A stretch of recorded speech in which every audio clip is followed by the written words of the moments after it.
मेरे प्रिय जिज्ञासुओं, आप सबों का बहुत बहुत धन्यवाद।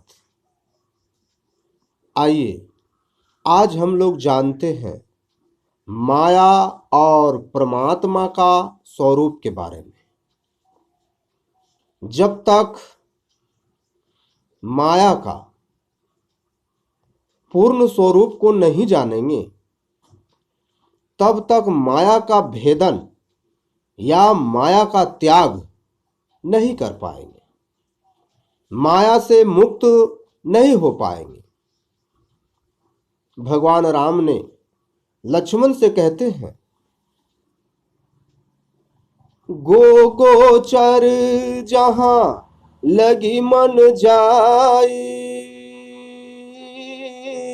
सो सब माया जानहु भाई। आत्म राम केवल आत्म राम, आत्म राम केवल आत्म राम।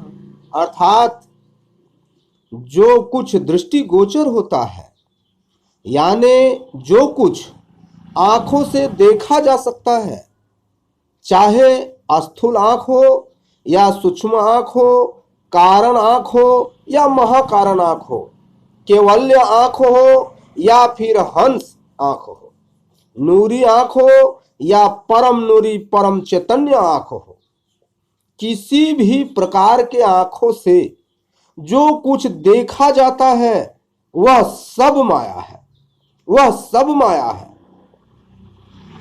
इसी तरह अनेकों प्रकार के मन, चाहे स्थूल, सूक्ष्म, कारण, महाकारण, केवल्य, हंस, नूरी, परम चैतन्य आदि के मनों की जहां तक पहुंच है, जहां तक पहुंच है, वह सब माया है, वह सब माया है।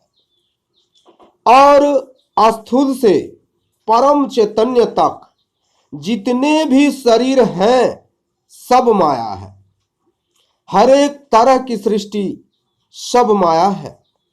3 त्रिलोक, 14 भुवन, 9 द्वीप, 18 खंड, ब्रह्मलोक, अक्षर लोक, परम अक्षर लोक, सतलोक, अगम लोक, अलख लोक, अनामी लोक, शब्द लोक, शब्द सागर, इस प्रकार से अनंतों लोक हैं।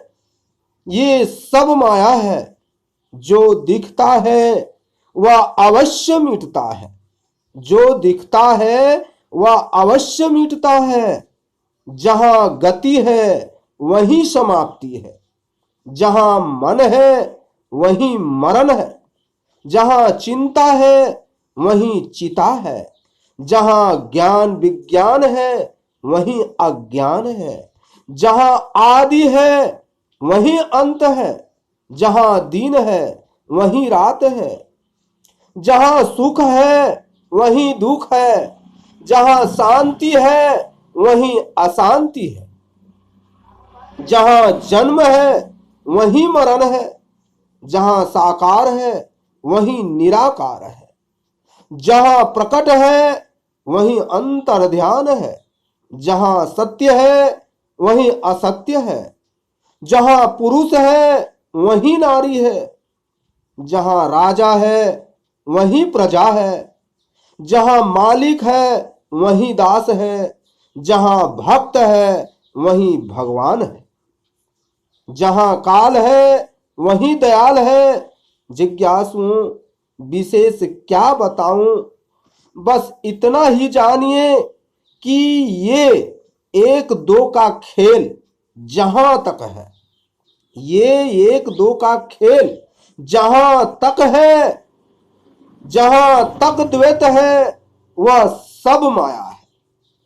इस प्रकार माया का स्वरूप है जो बड़ा दुस्तर और बड़ा ही दुर्गम है। संकेत में बस इतना ही समझिए कि जहां 1 से 2 होता है वह माया है।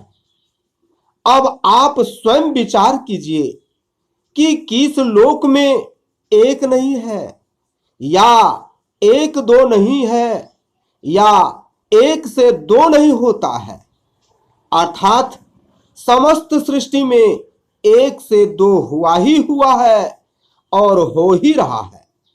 अतः समस्त सृष्टि ही माया का स्वरूप है। समस्त सृष्टि ही माया का स्वरूप है। संपूर्ण सृष्टि मन की दृष्टि है। मन के मरते ही सृष्टि खत्म हो जाती है। जैसे स्वप्न देखता हुआ व्यक्ति जब जगता है तो जगते ही स्वप्न की सृष्टि खत्म हो जाती है और अपने आप को एक जगह स्थिर देखता है।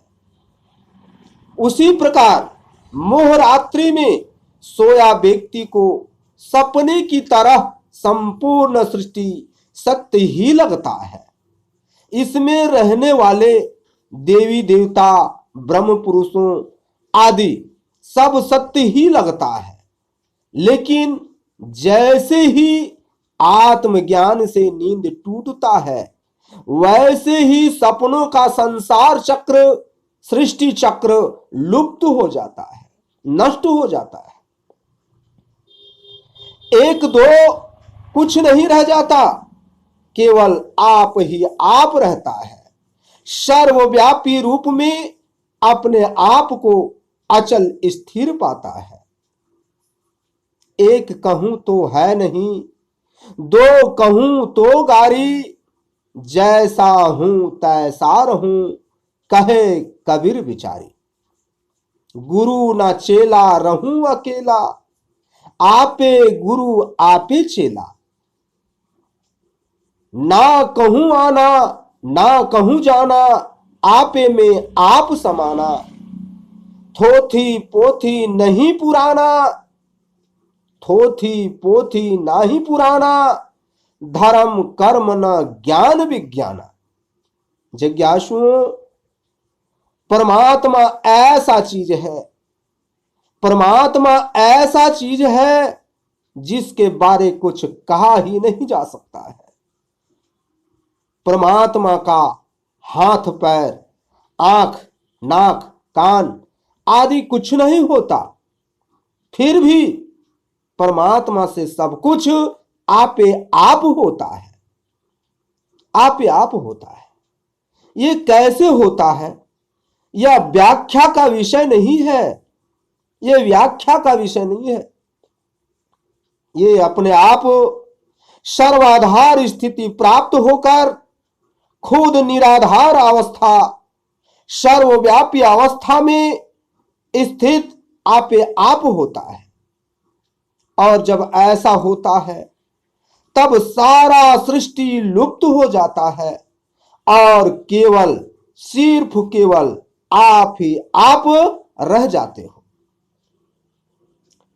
फिर आग कैसे जला सकती है, पानी गला और भिंगा कैसे सकती है, हवा सुखा या उड़ा कैसे सकता है, और शस्त्र छेदन कैसे कर सकता है, काल कैसे खा सकता है, जन्म मृत्यु कैसे हो सकता है, पोथी पुराण कुरान आदि ज्ञान विज्ञान से तर्क कैसे किया जा सकता है, क्योंकि ये सब का अस्तित्व ही नहीं रहता है, केवल मैं ही मैं रहता है। इसी अवस्था का नाम परमात्मा है, इसी अवस्था का नाम परमात्मा है।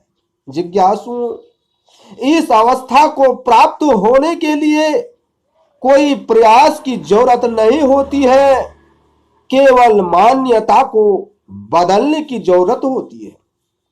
कारण कि जहां मान है वहीं आन और शान है, जहां मान है वहीं आन और शान है, जहां आन और शान है वहीं काल और दयाल है, जहां काल और दयाल है वहीं सृष्टि चक्र है, जहां सृष्टि चक्र है वहीं आवागमन यानी जन्म मरण है, जहां जन्म मरण है वहीं सुख दुख है।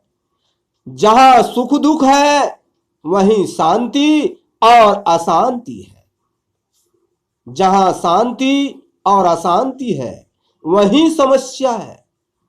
जहां समस्या है वहीं जाल है। जहां जाल है वहीं अत्याचार है। जहां अत्याचार है वहीं 84 तैयार है। इसीलिए जीव अब तक के जितने मान्यता अपने चित्त में पाल रखे हैं, उन सारे मान्यताओं को अमान्य होते ही जीव परमात्मिक अवस्था को प्राप्त हो जाता है। जो पल भर में होता है, जो पल भर में होता है। जिज्ञासुओं, परमात्मा खोजा नहीं जाता।